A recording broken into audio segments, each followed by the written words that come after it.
હા, તો ગોવિંદભાઈ આપણે અહીંયા ઝાંઝરી આવ્યા છે, મોહિતની ઝાંઝરી તરીકે ઓળખાય છે. તો તમે અમને આની વિશેષતા વિશે વાત કરશો? ઝાંઝરી શાના માટે ફેમસ છે? અહીંયા આ પવિત્ર એક ઝાંઝરીનું જવાનું નીકળતું હતું. અહીંયા કેવડાના મોટા મોટા ઝાડ હતા. અહીંયા ગામવાળા બધાનો પાણીનો વપરાશ અહીંયા જ કરતા. કપડાં ધોવાનું હોય, નાહવાનું હોય તો બધું આ બાજુના કૂવાનું પાણી પીવાનું હોય બધું અહીંયા પેલા જૂના લોકો અહીંથી જ વાપરતા. એટલે પાણીનો મુખ્ય સ્ત્રોત અહીંયા હતો, અહીંયા નાહવા માટે આખું ગામ અહીંયા જ જ આવતું. ઓકે. પછી ભેંસોને એ લોકોને પાણી પાવા અહીંયા આવતા. અને તમે કંઈક વાત કરતો હતા કે અહીંયા કંઈક નીકળતું જમીનમાં, અહીંયા બાજુના સાઈડમાં ઊસ જેવું નીકળતું મોટું ઊ કહેવાતું એને શું કહેતા તમે? એ લોકો એનાથી કપડા ધોતા. તો તમે એ કરતા કે પછી ના, મેં જોયેલું ખરું.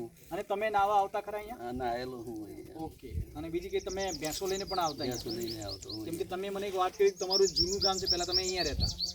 ના, જૂના ગામમાં તો હવે નવા ગામમાં જ હતા હતા. જૂના ગામમાં મારા વડવાઓ હતા એ, અને અહીંયા નવા ગામમાં તે હું અહીંયા આવતો. ઓકે. તો આ હતા ગામના વડીલ ગોવિંદભાઈ પટેલ, જેમણે આપણને આ ઝાંઝરી વિશે માહિતી આપી. તો ગોવિંદભાઈ, આપનો ખૂબ ખૂબ આભાર આ માહિતી આપવા માટે. થેન્ક યુ, ધન્યવાદ.